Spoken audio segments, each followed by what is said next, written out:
Amados, livro do profeta Jeremias, capítulo 29.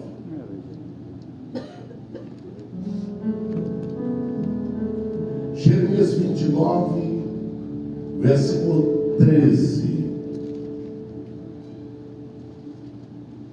Vamos falar sobre o segredo de quem busca a Deus. Diga comigo, o segredo de quem busca a Deus.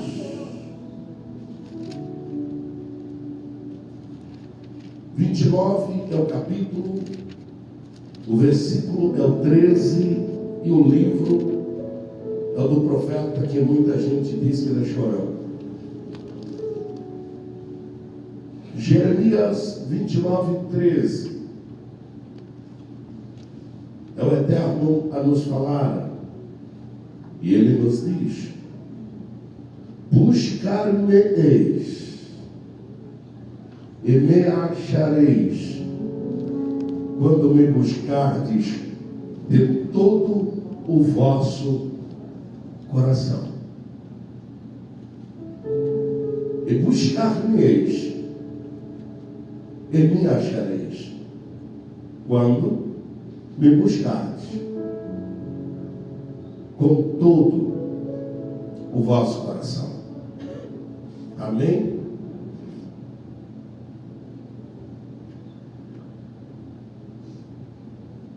É normal nós buscarmos aquilo que nós necessitamos, sim ou não? Quem busca um médico é porque está.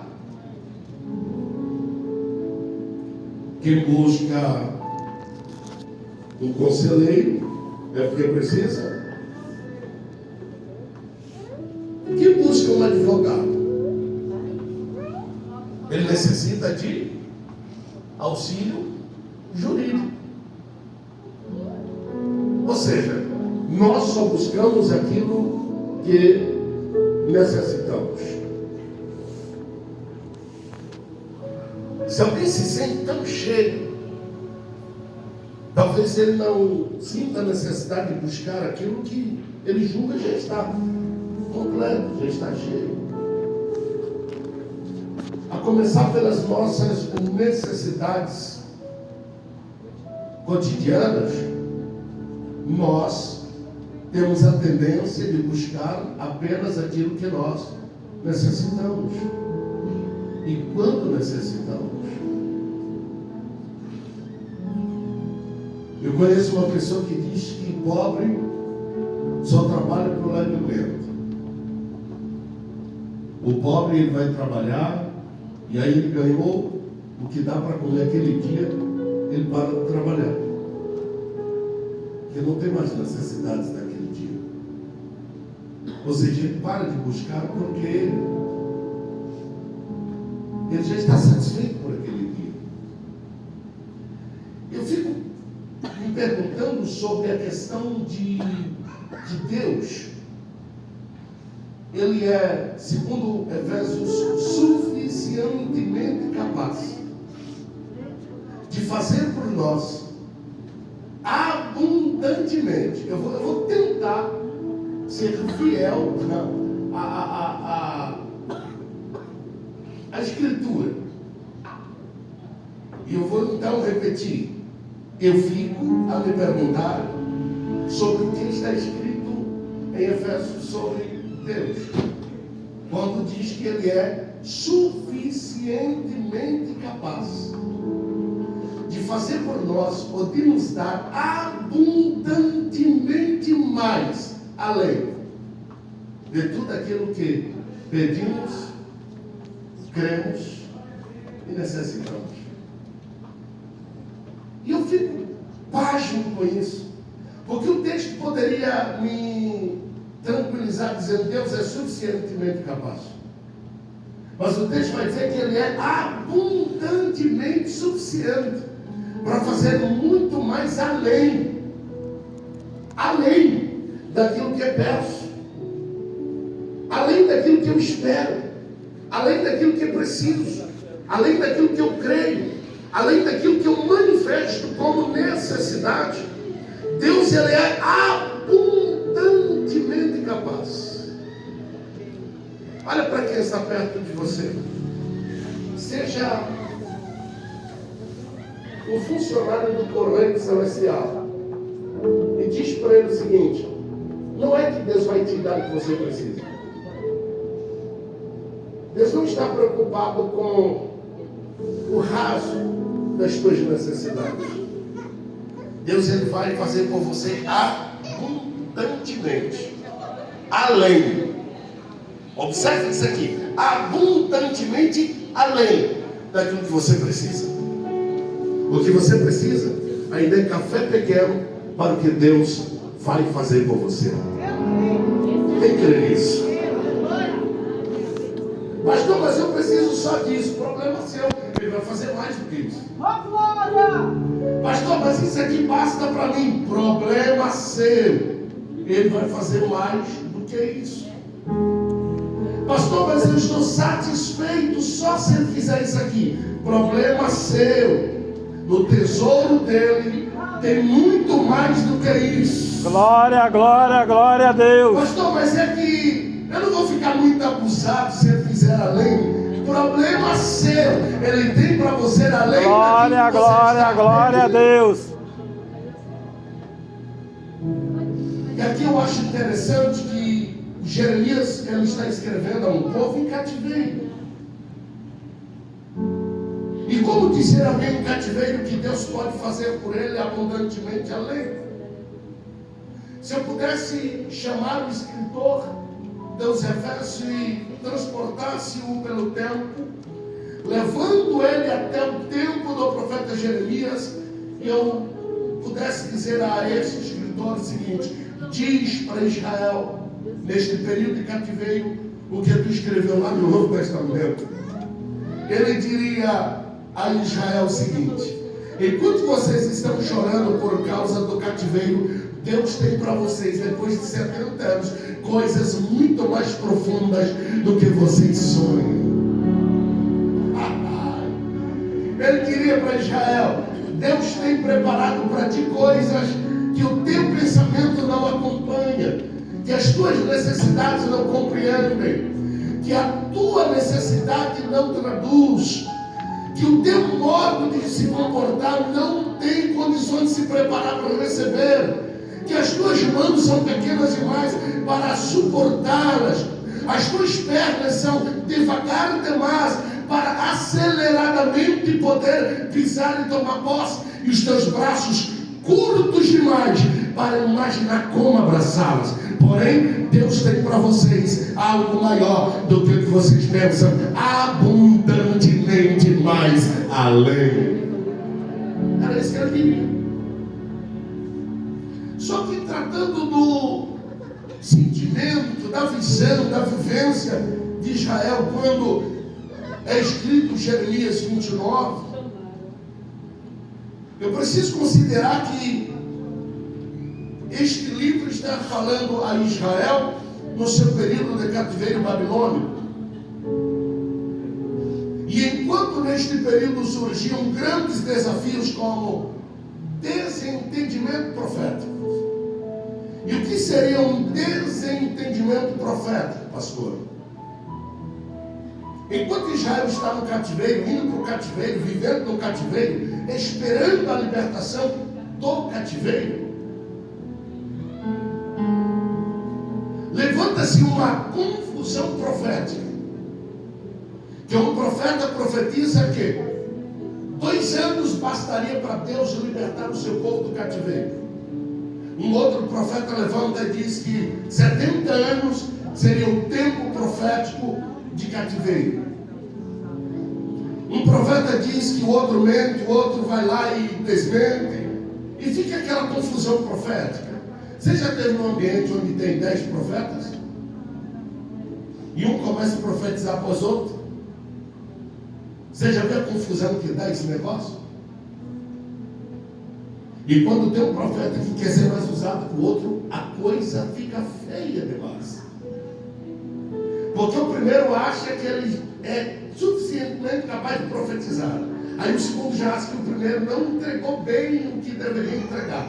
Aí o terceiro acha que o segundo não foi completo na visão.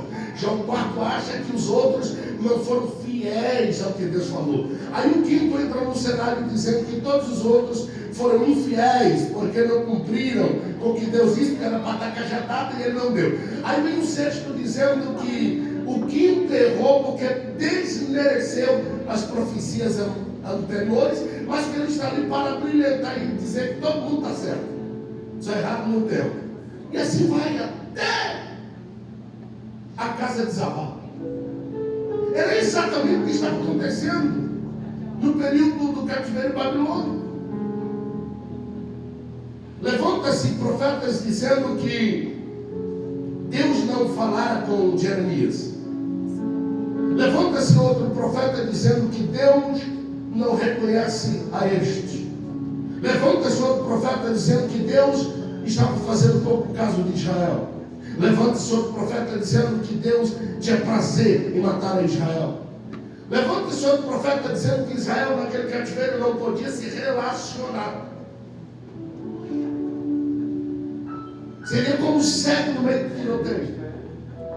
Levanta-se outros profetas dizendo que era o fim, de uma vez por todas, daquele povo. E isso era um desentendimento profético absurdo. Com esse desentendimento profético, gera-se uma outra crise, que é o descrédito popular. Quando um começa a profetizar uma coisa, o outro começa a profetizar outra, e um tem a necessidade de desmerecer a revelação e a profecia do outro, o outro precisa pontuar o que a primeiro não pontuou, o outro precisa mostrar que é mais ungido do que o outro precisa mostrar que Deus é mais com ele do que com o outro. Quem vai ouvindo essa confusão se pergunta: onde está Deus em meio a isso tudo? Quando que Deus falou? Como que Deus falou? A quem Deus de fato falou? Até vir no descrédito popular. Ninguém acredita em ninguém. Ninguém mais sabe quem é verdadeiro e quem é falso. Ninguém mais sabe o que é verdade e o que é mentira. Ninguém mais sabe o que é certo e o que é errado. Ninguém mais sabe por onde Deus vem nem por onde Ele vai. Ninguém mais sabe de nada. Ninguém mais tem certeza de nada. E a fé vai se perdendo no meio dos desafios. É isso que Israel está vivendo. Um outro desafio nasce com o descrédito popular, que é o desânimo social. Se nem os profetas se compreendem, se nem os profetas se respeitam, se nem os profetas conhecem o que profetizam, se nem os profetas podem trazer uma palavra de esperança, se nem os profetas podem produzir em nós a fé, se nem os profetas podem resolver a questão do descrédito, quem, pois, nos salvará? E aí vem para Israel o desânimo total. Ninguém mais tem alegria, ninguém mais tem vontade de nada, ninguém consegue se levantar, ninguém consegue adorar, ninguém consegue crer, ninguém consegue orar, ninguém consegue esperar, ninguém consegue manifestar uma personalidade esperançosa, ninguém consegue mais compreender o que é a vida, como encarar a vida, como resolver a vida, como acreditar na vida. O desânimo toma todos. Israel vai aceitando o cativeiro como o ponto final da vida.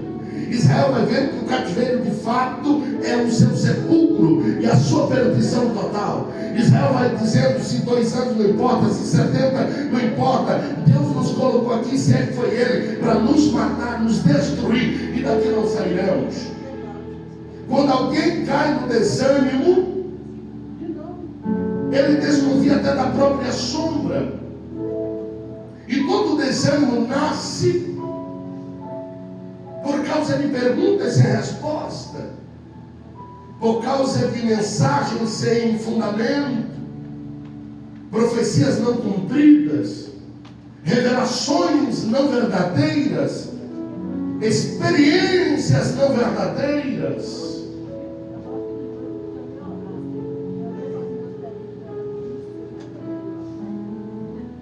acreditaram em coisas que não foram verdadeiras,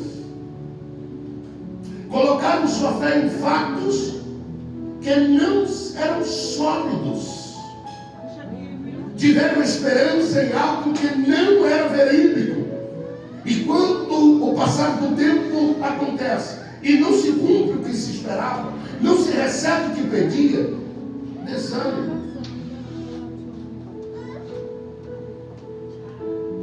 E pior ainda, quando se coloca determinações que não foi Deus, talvez um profeta, talvez um homem, talvez alguém por acreditar em uma promessa que não foi Deus que disse, mas que ela chegou até você como se fosse Deus que a tivesse dito. Ora, os profetas fizeram isso. No capítulo 29 de Jeremias, o Senhor vai dizer: não dê ouvido aos seus profetas, que trazem sonhos e revelações, profecias, que não fui eu que os disse. Eu não os uso, eu não sou com eles. Não dê ouvido aos seus profetas que vos enganam, dizendo: diz o Senhor, quando eu nada o disse. Imagina agora a esperança se desmontando. Parece que acreditaram em tais profetas, e o tempo passa e nada se cumpre. Imagina o desânimo deles, sabendo que até os seus profetas eram mentirosos. Gente do céu, se alguém não pode olhar para o homem de Deus e esperar que o que sai da boca dele é verdadeiro, se alguém não pode olhar para o homem de Deus e ter confiança que de fato ele é verdadeiro, em quem é que se vai acreditar? Se alguém olha e diz assim: não, todo líder é isso mesmo, todo profeta é mentiroso, em quem se espera que de fato Deus habite a ponto de falar conosco? Olha para o teu lado. Tanta gente que nesse mesmo tempo não estão na Babilônia, mas estão vivendo as síndromes do cativeiro babilônico. Estão olhando e dizendo: todo homem que se diz homem de Deus é mentiroso, é ladrão. Quem já ouviu isso aqui? Não, pastor, é ladrão. Todo homem que fica profetizando Deus diz: é mentira, mentira, Deus não fala. A pergunta é: quantos aqui já tiveram o privilégio de Deus falar e cumprir com você? Se alguém disser para você que é mentira, que Deus não revela, você vai lembrar de quê? Da sua própria experiência. Quando Deus quis me provar que o Espírito Santo era real, que o Espírito Santo existe, Ele não mandou ninguém testemunhar. Ele não mandou ninguém me contar que o Espírito Santo era real, que o Espírito Santo existe. Não, Ele simplesmente me batizou com o Espírito Santo, mesmo quando eu não acreditava. Uau! Quem agora pode tirar isso de mim? Se alguém disser para mim: pastor, é mentira, não há batismo no Espírito Santo, o Espírito Santo não é real, eu vou dizer: você está doido. Eu o conheço. Eu o conheço. Mas tem muita gente que não teve experiência pessoal. Tem muita gente que não desfrutou deste rio. Tem muita gente que ainda não bebeu desta água. Tem muita gente que ainda não comeu deste pão. Tem muita gente que ainda não descansou na rede da promessa. Tem muita gente que ainda não deitou no colchão da fé, não recostou a cabeça no travesseiro da esperança, e é por isso que perdem o ânimo, é por isso que se desanimam, e quando eles estão desanimados, desanimam outros. Quando perdem a fé, matam a fé de outro, e aí vem o desânimo social. Israel viveu isso em cativeiro. E o último desafio, tão perigoso quanto os outros, a frieza espiritual. E quando alguém entra neste patamar de frieza espiritual, além do desânimo, ele perde a expectativa. Porque a fé gera expectativa. Diga comigo, fé gera expectativa. Como assim, pastor? Bem, no capítulo da fé, Hebreus 11:1 diz assim: porque a fé é. Por quê? A palavra porque, ela tem um peso justificativo, não é? Tem um peso justificativo. Por quê? É uma resposta certeira. Porque a fé é o firme fundamento. O que é a fé? O que é a fé? Firme fundamento. De quê? Firme fundamento de quê? Das coisas que eu espero. Então a fé gera expectativa. Continua o texto. Além dela ser firme fundamento, ela é a certeza daquelas coisas que eu não posso ver. É justificador isso. Gente, quando alguém tem fé, ele não precisa tocar, ele não precisa cheirar, ele não precisa ver, mas apenas uma palavra e ele está seguro que vai acontecer, porque a fé gera expectatividade. Mas quando alguém cai na rede da frieza espiritual, isso não existe, a fé não existe. A sua consciência é morta para a ciência da fé. O seu espírito adormece, a sua alma geme e o seu corpo padece. Israel entrou em um momento de decadência por causa das falsas profecias, por dar ouvidos a profetas que não eram profetas de Deus. Por quê? Porque estes profetizavam que ele agradava. Porque esses diziam que era bom de se ouvir. Enquanto que o profeta de Deus era verídico, verdadeiro, fiel. Aquilo que Deus lhe disse, 70, quanto é Deus? 70. Mas não pode ser o mesmo, não. Nem um dia mais, nem um a menos. 70. Diz a eles, 70. Mas chega alguém dizendo só 2 anos. O que é melhor ouvir? 70 anos na cadeia ou só fica 2 anos? O que é melhor? 2 anos. Então, se ouve, o profeta facilita. Recusa-se ao profeta que complica. Mas nem sempre Deus está a fim de facilitar. Nem sempre Deus está a fim de colocar você em maré mansa. Nem sempre Deus vai te levar por caminhos fáceis de caminhar.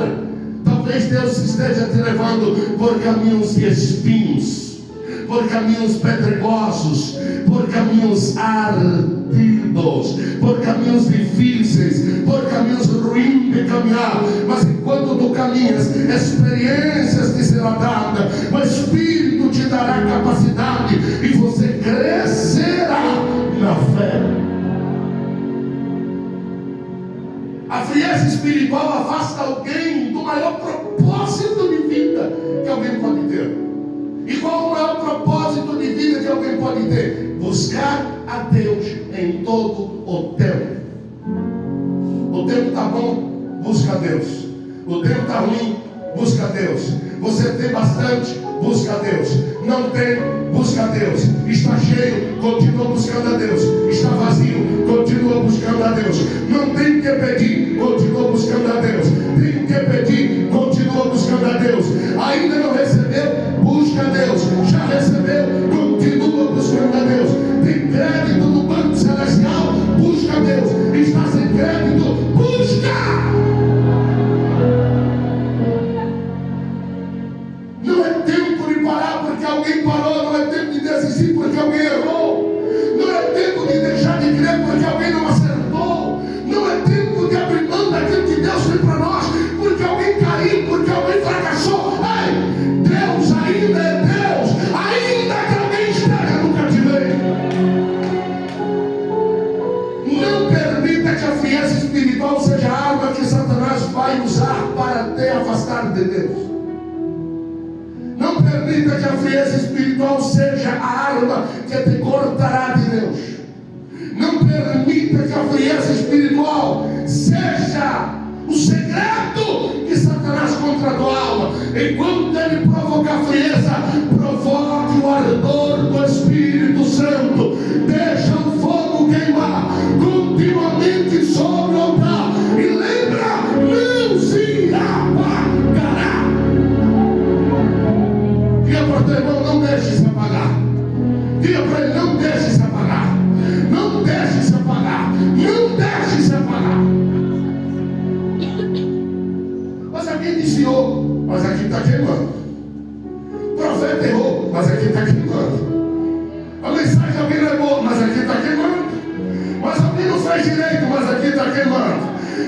outra não tem nada a ver. Mas enquanto eu buscar a Deus, o céu está aberto para mim. Israel está no cativeiro, está cheio de informações controversas, notícias controversas, profecias controversas, descréditos, desânimos e agora frieza espiritual. E no meio disso tudo, Israel recebe do alto uma mensagem como direção para encontrar o caminho de saída. Uau! No meio de tanta incerteza, Israel recebe uma mensagem que é um comando, é uma solução, uma resposta do céu, dizendo a Israel como vencer os seus conflitos, como sair dos seus conflitos. E que palavra é esta, pastor? Jeremias está ouvindo o relato de alguém que está trazendo a ele a nova profecia do falso profeta. E esse falso profeta estava desmerecendo tudo quanto Jeremias havia profetizado. Esse profeta estava trazendo uma palavra para Israel que nada tinha a ver com aquilo que Deus havia dado a Jeremias. E Jeremias está ouvindo, e de repente o céu entra no cenário.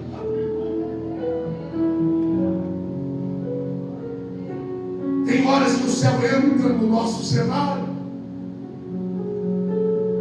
e quando ele entra no nosso cenário, o céu faz questão de romper com as nossas impossibilidades.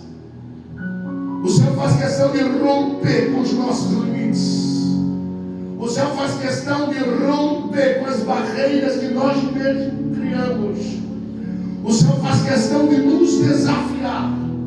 E não é mais o desafio como que gera falsidade, frieza, desânimo, descrédito.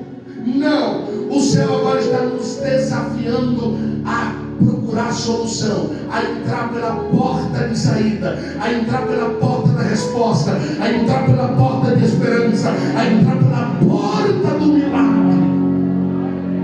Enquanto Jeremias está ouvindo que o mensageiro vem contar acerca de outros profetas, o céu toma o cenário.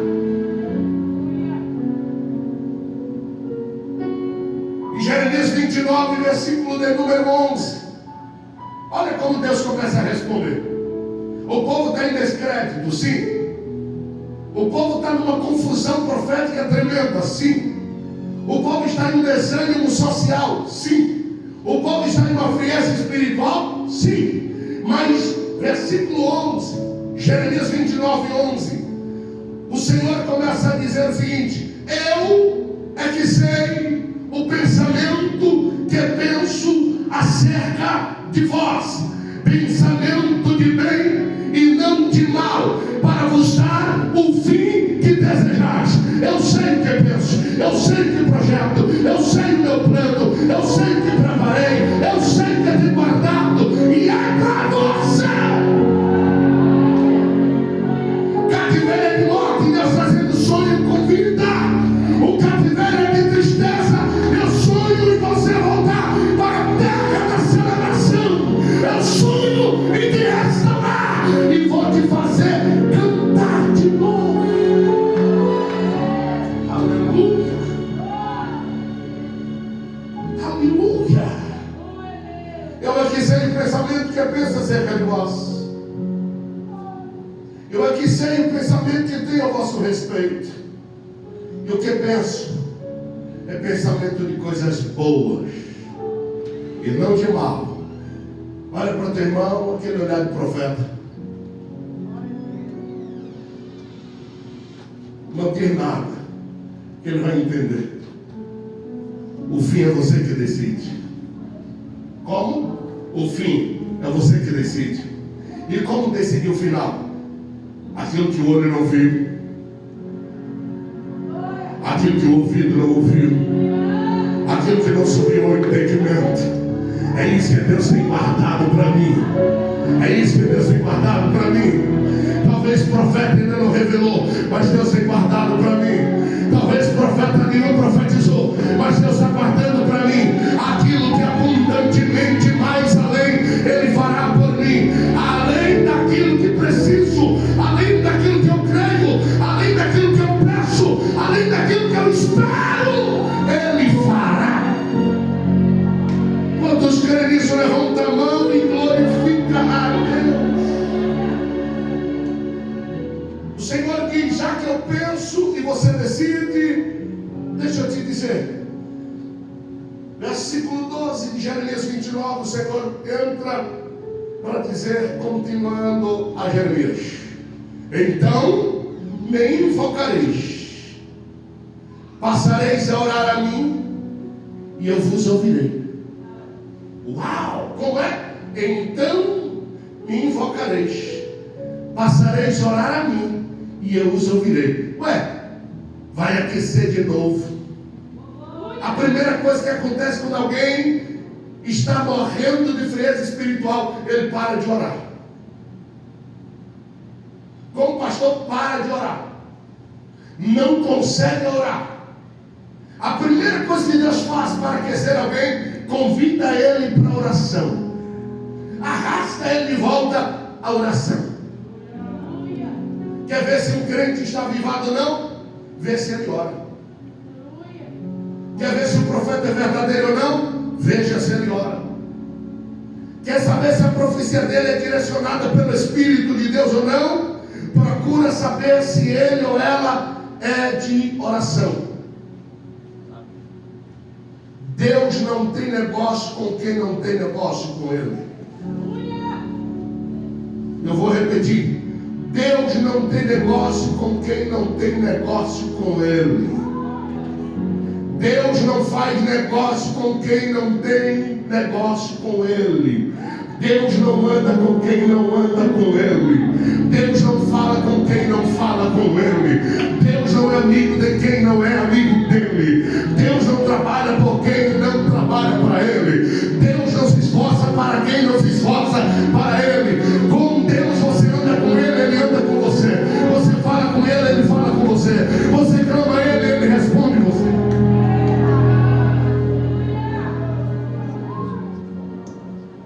Vocês me invocarão, vão voltar a orar a mim, e eu voltarei a vos ouvir. Buscar-me-eis e me achareis, quando me buscardes de todo o vosso coração. Enquanto tiver reserva, Deus não fala. Enquanto você guardar segredo, Deus não age. Enquanto você der convence-eis, Deus não dá para você. Enquanto você não se revelar totalmente, Deus não se revela. Enquanto você não se render totalmente, Deus não se volta para você. Enquanto você não se lança, Deus não faz nada. Enquanto você não entregar o domínio, o governo, a direção, a vida, propósitos, segredos, dores, feridas, angústias, problemas, crises, Deus está em pé dizendo: eu quero ver até quando você vai chorar. Eu quero ver até quando você vai sofrer. Eu quero ver até quando vai padecer.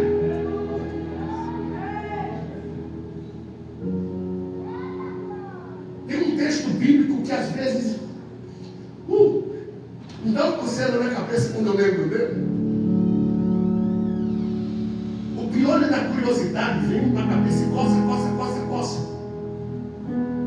Alguém traz um filho e o texto vai dizer assim: miseravelmente endemoniado. Será que a palavra endemoniado não bastaria?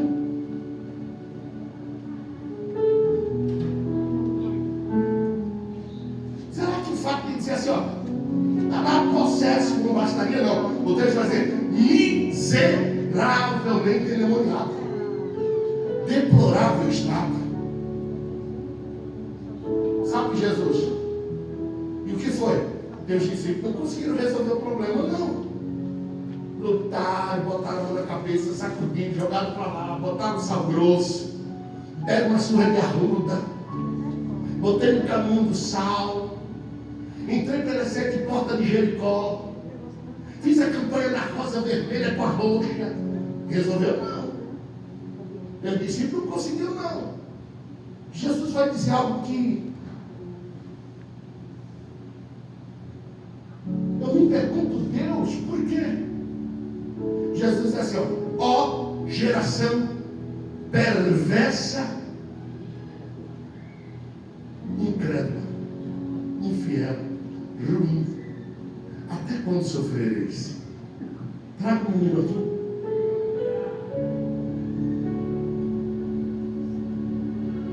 Traga o menino aqui. Jesus está dizendo, a culpa dele não ser liberto é de vocês. A culpa dos demônios não ir embora é de vocês.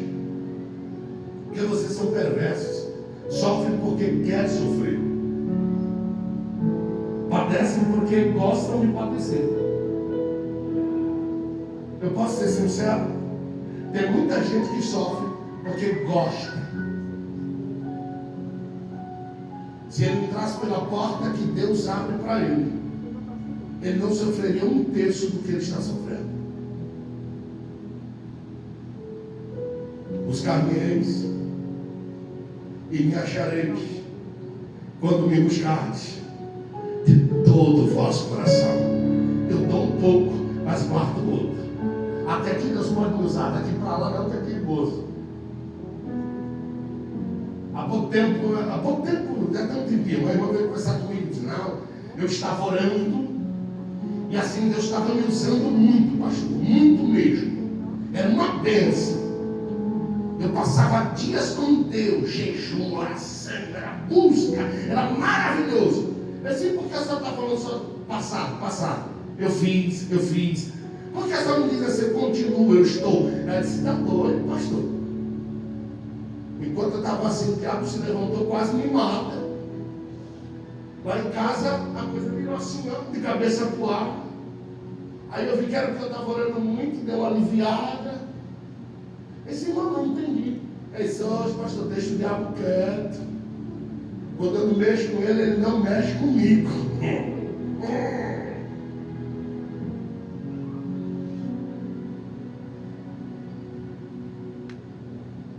Não é porque o diabo está quieto em relação a alguém, que esse alguém está em paz. Ao contrário, o diabo só vai se levantar com quem não é amigo seu. Não me responda pelo amor de Deus. A resposta fica para tu mesmo. Como é que está você?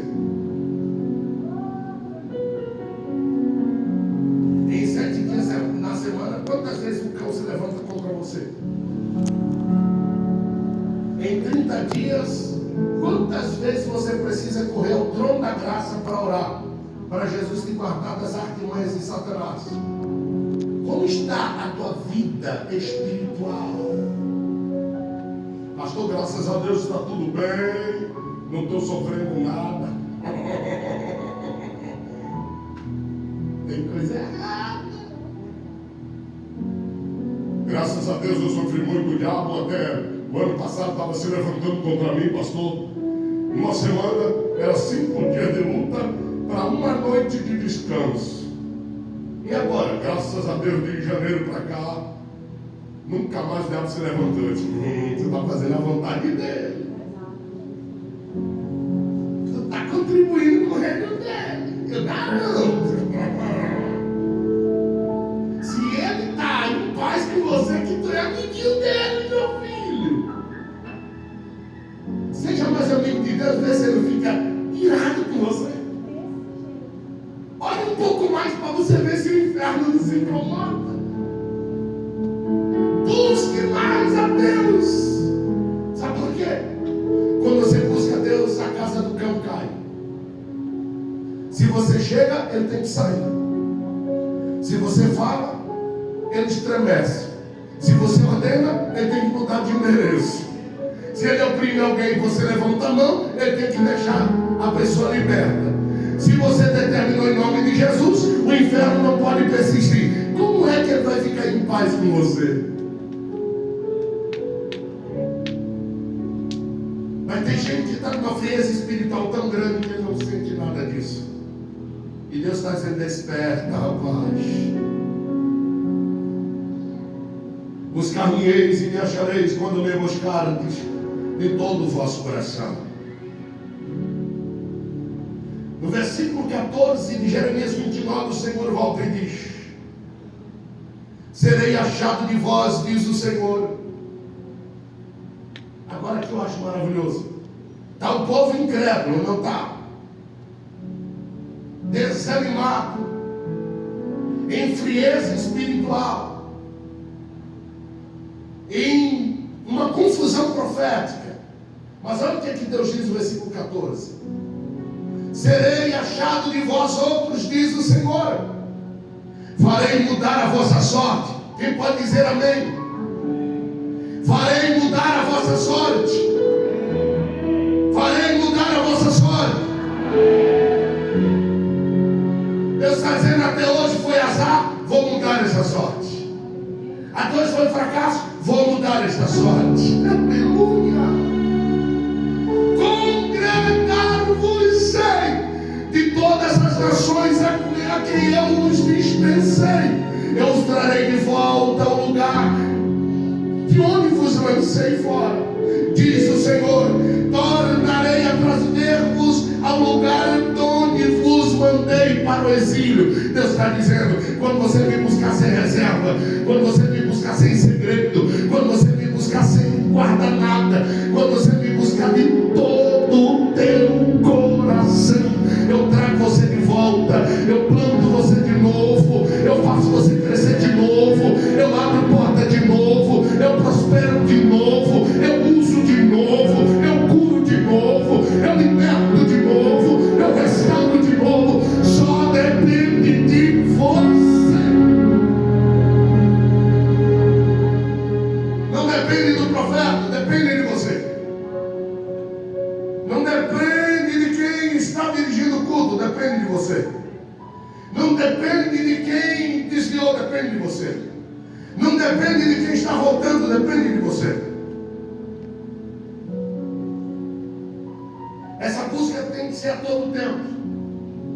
Ruim ou bom, o tempo eu preciso buscar. Isaías 55:6, o Senhor vai dizer: por boca de Isaías, buscai ao Senhor enquanto se pode achar, invocai enquanto está perto. Busque enquanto pode achar, invoque enquanto ele está perto. Porque um dia pode parecer que ele esteja longe, um dia pode parecer que ele esteja em silêncio, e aí você precisa ter reservas. Em 1 Crônicas 16:11, o conselho é: buscai ao Senhor e a sua força, buscai a sua face continuamente. Em qualquer tempo, em qualquer lugar, em qualquer momento, em qualquer dia, em qualquer hora, busque ao Senhor em todo o tempo. Quem aqui está buscando a Deus? Quem aqui precisa voltar a buscar a Deus? Aleluia. Aleluia. Tem coisas na nossa vida que às vezes queríamos apagar, não é verdade? Tem coisas que deveríamos ter vergonha de ter praticado, não é assim? Tem coisas que a gente lembra, olha e diz assim: meu Deus, eu não sei como eu tive coragem disso.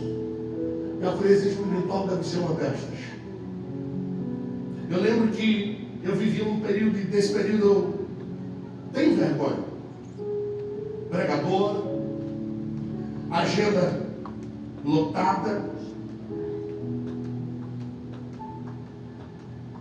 de 2 em 2 dias eu estava em um voo diferente, descia de um voo, pregava à noite para no outro dia pegar outro voo. Eu não tinha tempo nem para mim mesmo, nem para minha família, muito menos para buscar a Deus. Eu cheguei num grande congresso de uma cidade. Eu não tinha orado, eu não tinha preparado mensagem, eu não tinha nada para pregar aquela noite. 8.000 jovens. eu disse, e agora? Está chegando o horário de pregar e eu não tinha nada para pregar. O que é que eu vou fazer? O pastor disse, vamos ouvir a cantora, e assim que a cantora terminar, o pregador já está com a palavra. E eu disse, e agora? O que eu vou fazer? Quando a irmã terminou de cantar, que esticou o microfone para mim, a mensagem veio. Eu não me alegro. A mensagem veio e eu preguei. 240 jovens foram batizados no Espírito Santo. Milagres extraordinários. Eu só consegui contar até 89 almas para Jesus. E terminei aquele congresso um vazio dentro de mim. O que é que eu estou fazendo com a minha vida espiritual? Com a agenda cheia, eu achar que Deus está comigo só por causa das agendas? Por ter meu nome em cartazes, eu achar que Deus me chamou para isso? Eu não consegui sair do templo até que ele ficou quase vazio. E quando eu estou descendo, tem uma senhora no canto, cabelo branco, chorando. E eu ouvi a voz de Deus falar comigo de um modo tão gracioso. Vai lá e abraça ela. Eu disse, não conheço. Vai lá e abraça ela. Eu não vou, eu não conheço. E quem me conhece perto sabe que eu não sou muito aberto com quem eu não conheço. Eu não consigo dialogar abertamente com quem eu não conheço. É uma dificuldade minha. E o Senhor disse para mim, sabe tudo que eu fiz esta noite? Sabe por que eu te dei a palavra? Sabe por que eu batizei aqueles no Espírito? Sabe por que eu curei a tantos? Não foi por você, foi por ela. Ela não cessa de orar por você. Aquilo foi uma vergonha para mim. Eu não estou falando de outro pregador, estou falando de mim, desde que ele está falando aqui. Eu atravessei os bancos, fui lá e estiquei o braço. E aquela senhorinha correu, me agarrou pelo leite, tão grande só consegui pegar em cinturas. E ela gritava e disse, obrigado Jesus, obrigado Jesus. Era só isso que eu queria. Eu disse, irmão, o que houve? Ela disse, a primeira vez que eu vi o teu nome no cartaz, eu estava na mesa para tomar um café. Quando meu neto me mostrou e disse, mãe, eu vou, aqui o pregador do congresso. Deus disse para mim, de hoje em diante, não tome café. Faltava 6 meses para o congresso. De hoje até o último dia do congresso, entrega o teu sacrifício do café da manhã para mim. Ore e jejue por ele até o último dia do congresso. E eu saí daquele congresso com o sentimento de quem estava desviado. Corri para o hotel onde eu estava, me lancei no chão. E a minha oração só foi uma: me perdoa, Senhor. Me restaura, Senhor. Se for preciso, tire todas as agendas, mas me faz ser crente. Se for preciso, eu perco dinheiro, mas me faz ficar crente. Eu abro mão de qualquer coisa que não seja a tua presença, mas não me deixe desviar.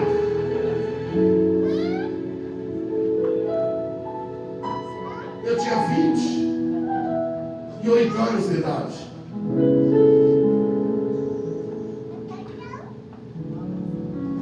Voltei à minha igreja, onde eu congregava, no culto de terça-feira.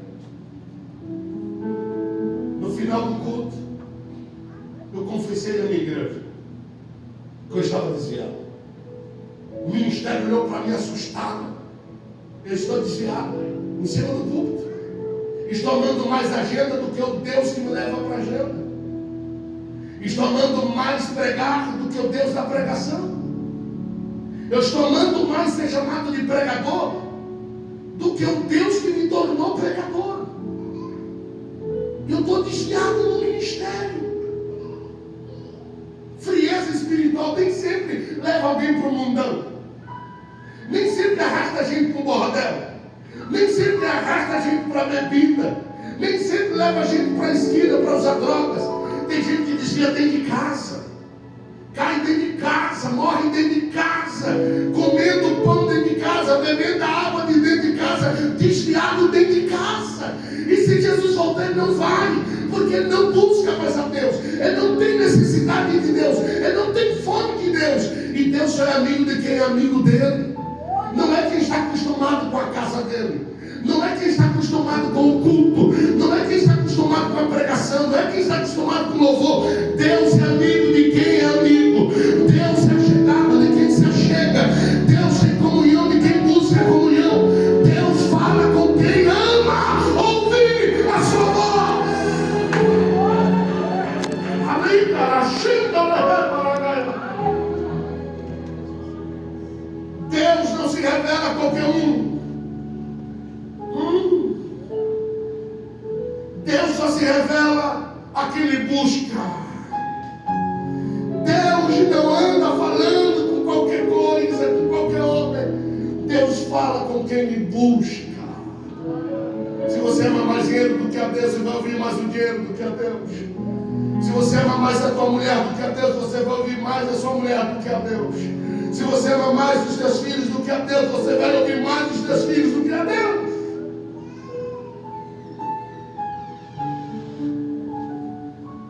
Israel esfriou-se no cativeiro porque ouviu mais os profetas que ele amava. Estava mais afeiçoado às mensagens que lhe agradavam do que a Deus. Tem mensagem que vem de lhe aproximar de Deus, lhe mata. Eu não estou dizendo porque é coisa ruim de ouvir. Não, é porque é coisa boa de se ouvir. Mas são mensagens que não lhe produzem vida espiritual. É por isso que em 2 Crônicas 5:2 o Senhor traz uma palavra ao rei Asa.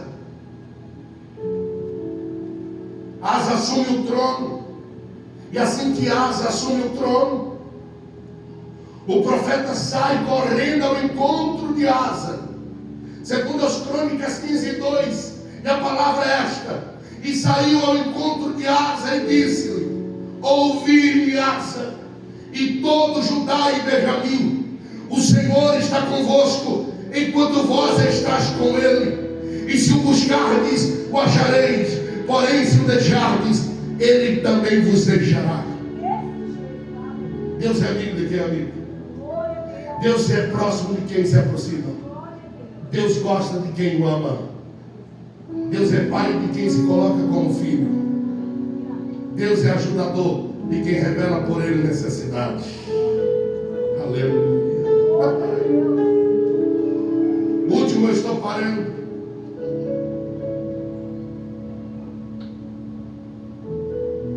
Buscar é persistir. Tem gente que faz assim: eu vou buscar Deus, é vir no culto. Senta como se estivesse numa praça tomando açaí, porque eu gosto de açaí, tá? Você não faz problema seu. Ou estivesse num clube, curtindo o ambiente. Você não está em um lugar comum. Esta casa ainda é casa onde o céu se manifesta. Esta casa é casa onde Deus ainda trabalha. Esta casa é casa onde a roda giradora continua seu trabalho. Esta casa é casa onde barro ainda é moldado. Esta casa é casa ainda chamada de oração. Esta casa ainda é casa onde há profetas. Esta casa ainda é casa onde há revelações. Esta casa é a casa onde a palavra não falta, onde a unção não se esgota, onde o Espírito reina, onde Deus quer fazer abundantemente além. Pastor, como faz? Persista, não canse, não pare, não desista, não recue, porque buscar a Deus é persistir. Mateus capítulo 7, versículo 7 e 8. Pedi, dar-se-vos-á. Buscai, e encontrareis. Batei, e abrir-se-vos-á. 8. Porque aquele que pede, recebe. E o que busca, encontra.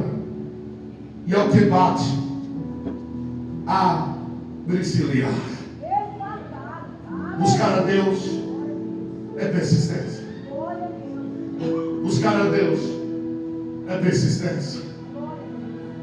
Ah, mas eu vim quarta e continue buscando. É que eu vim domingo, continue buscando. Persista.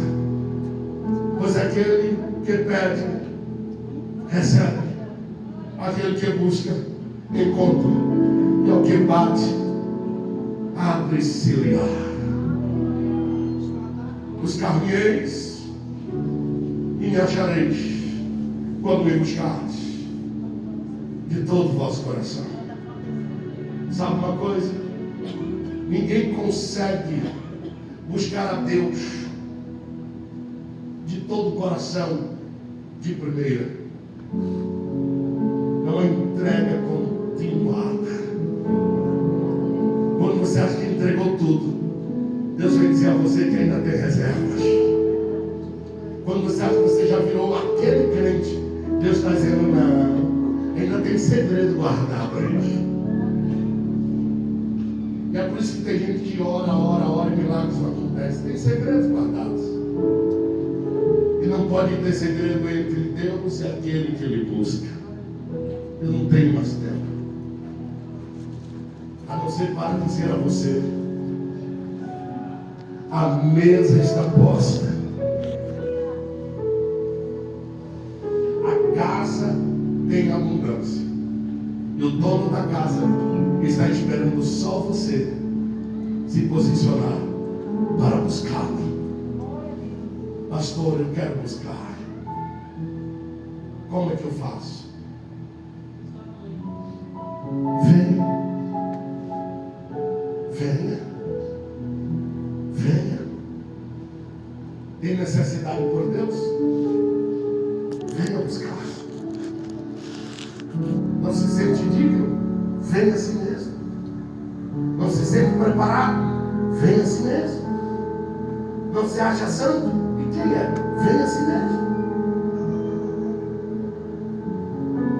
Venha. Busque continuamente ao Senhor, até que você não consiga viver sem Ele.